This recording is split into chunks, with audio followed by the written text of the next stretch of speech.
As human beings, we care for ourselves every day. It's part of our natural impulse to survive. When we become a caregiver, we sometimes forget that there is not just one person who needs care. There are two: the person receiving care and the person providing care, the caregiver.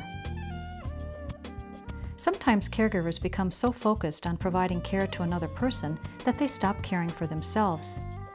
Putting our lives on hold can work when caring for someone with an acute illness like bronchitis, because caregiving is short-term.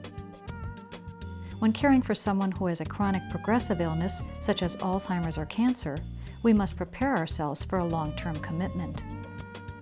It's important as caregivers to recognize that we too have needs and the right to fulfill those needs.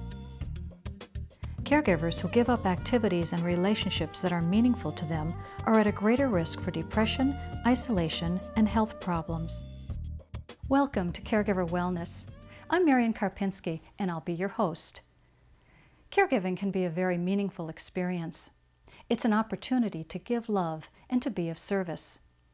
It can also present difficult challenges that leave us feeling exhausted, isolated, and overwhelmed. In this program, we will examine factors that contribute to caregiver stress and offer practical solutions for cultivating lifelong wellness. As many studies have shown, caregivers are vulnerable to stress and have higher rates of depression. 50% of middle-aged women who are caring for their aging parents are diagnosed with clinical depression as compared to 5% in the general population.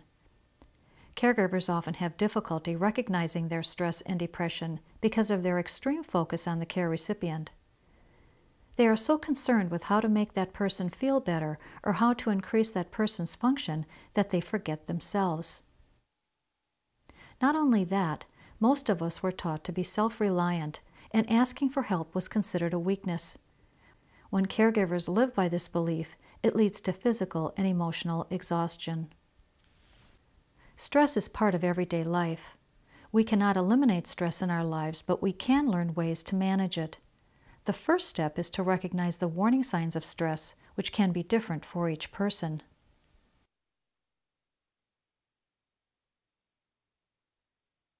Stress and tension are very common among family caregivers, as is depression.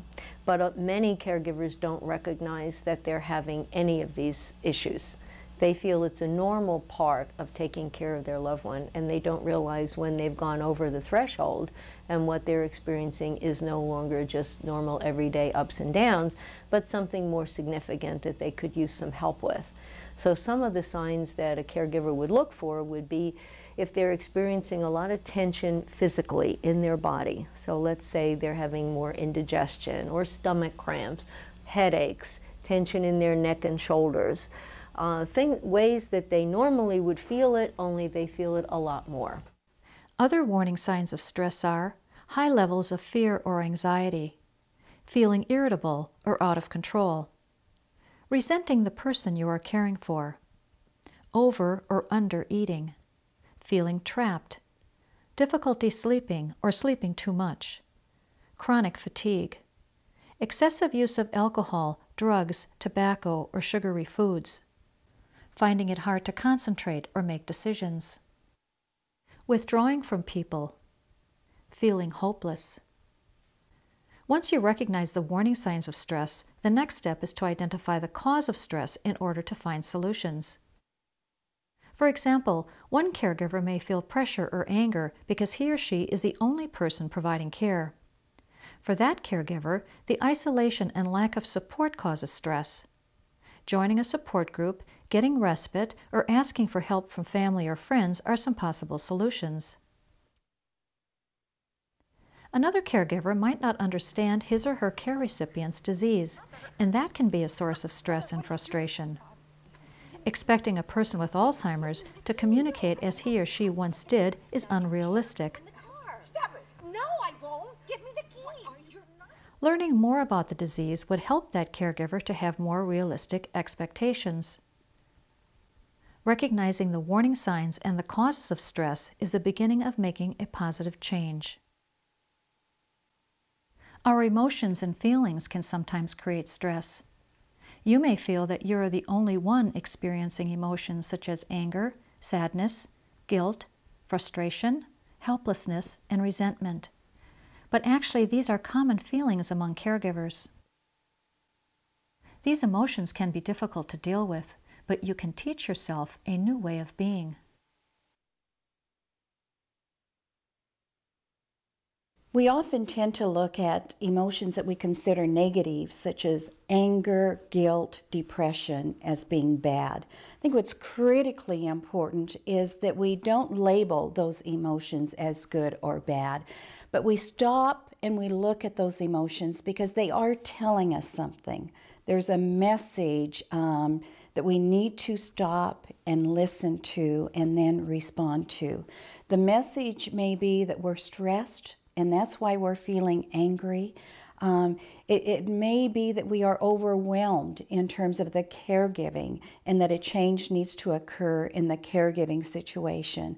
Or the message may be that we are not taking time for ourselves and that we need to step back a bit from caregiving and look at what I can do that I need to do to take better care of me.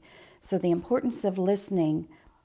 What is the message if I'm feeling anger, if I'm feeling resentment, if I'm feeling regret, if I'm depressed? What's the message in that feeling? Even painful feelings can have information that can help us to make positive changes. One of the most common emotions felt by caregivers is guilt. How can I be happy and she's not happy? How can I do things and she can't do things? It's what you're saying in so many words is guilt. And I was raised with guilt. You know, my religion, we're all guilty. So, yeah, I feel that way when I'm out with the fellas from the SCORE group or out with the fellas at the support group, wondering, is Beth being cared for? Would Beth enjoy this kind of environment? And I know that she's a people person. She's just like myself. She made lots of parties and entertained the masses here in our house.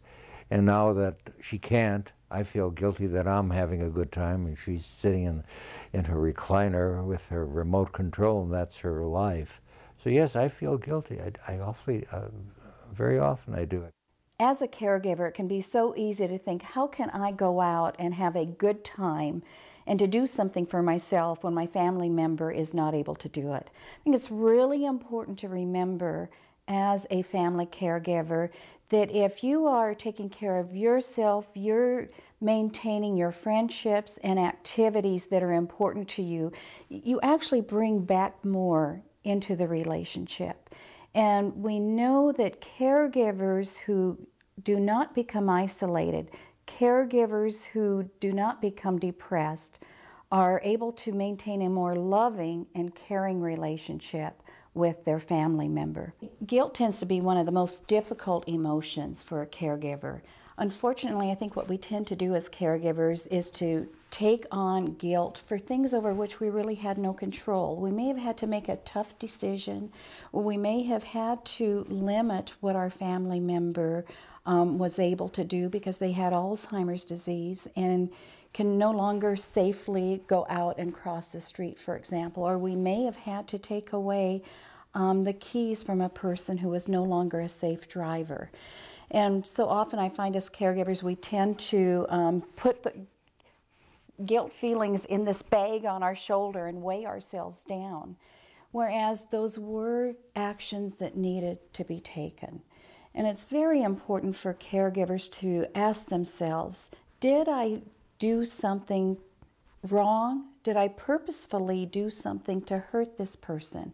And if the answer is no to that, that isn't true guilt that you're experiencing. I think it's important to look at saying, just because I feel guilty doesn't mean I have done something to have those feelings of guilt. Our thoughts directly influence our feelings, behavior, and body sensations. When our thoughts are inaccurate, they contribute to unhappiness and stress. There are many different ways to transform negative feelings, but I think one of the most effective that we found in our work with caregivers is to help them learn what thoughts are associated with those feelings. So for example, if you feel frustrated a great deal of the time, you need to ask yourself, what is going through my mind right now that I feel this way? And oftentimes you'll get an answer like, I am, I should be here, I should be there, I should be everywhere, and I'm not. And so I can't please everyone, and so I'm frustrated with myself. That might be the first level of thought. Then the next level, the question would be, well, is this a realistic expectation? Can you really expect yourself to please everyone all of the time, or to be everywhere all of the time when things happen that you can't control? Is it a realistic expectation? And the individual, usually when they sit back and think about it for a moment, they'll say, well, no, I guess it isn't. So then the next question would be, well, why are you so hard on yourself? Many caregivers think that they must do everything perfectly, but demanding constant perfection of oneself creates stress. To challenge the belief that you must do everything perfectly, ask yourself, is that how I learned other skills like riding a bike, fixing a car, or making lasagna? Most likely you'll find that it took time to learn a new skill, and you learned by trial and error. So you need to look at caregiving the same way. It's a learning process that changes from day to day. Rather than expecting yourself to do everything perfectly, give yourself permission to learn as you go and even to make mistakes along the way. Many caregivers believe they have no control over how they feel about certain situations. The truth is that what happens to us is not nearly as important as how we respond to it. We are free to choose new attitudes, even when circumstances may be challenging. In looking at caregiving wellness, one of the most important things as a caregiver is really looking at one's own attitude. If, for example, as a caregiver, I tend to focus on what I can't do, the chances are I'm going to be very stuck and not see that I have any alternatives or choices in terms of my caregiving situation. Versus if I tend to have an attitude of looking at what I can do, what I can change, because with that attitude, I'm likely to look at solutions to the situation rather than be stuck. Attitude achieves things. Attitude will help you. Likewise with the newcomer, if you will, person that's just, unfortunately, had a loved one that has a stroke or other debilitating diseases, is to give that individual hope. Your attitude determines your altitude in life, and keeping your mind on the positives as much as you can, even though there's this adversity facing you, what next type thing. Put your mind at rest, if you will, and look for the good in things instead of the bad in things. Make out the best part of the situation. Now you're going to be able to live closer with that individual, be able to get to know that individual better, and you'll be able to tackle some of the things that you didn't think you could do, like boil water, and learn how to do certain things that were, so to speak, unachievable, that you couldn't do. Try to make as much out of the situation as you can. When you lost someone that you love so dear, it's not easy to cope with that. So I understand now how people can fall into the negativity, or hopelessness. But I'm grateful because I took these classes that helped me to understand the process that when you do positive things, it helps you to get out of depression. But depression is fed by negativity. So when you have all these negative things happening to you and you have nothing positive in your life, you just fall into the pit. But when you allow positive stuff get into your life, then it really gets you out of that dungeon, you know, because I call it a dungeon. So I was grateful that I learned techniques and ways to really be positive and take care of self, you know, in spiritually, physically, and emotionally. Making the choice to include positive thoughts and solutions every day doesn't mean that we will never feel sadness or other difficult emotions. Many caregivers experience sadness because of all the losses that occur. If your mother can no longer do what she used to, and now you find yourself taking care of her in ways that she once cared for you, you may feel sorrow. And for most people, that brings a great deal of sadness to realize the potential of that person is no longer there. You know, things are never going to be the way that they used to be.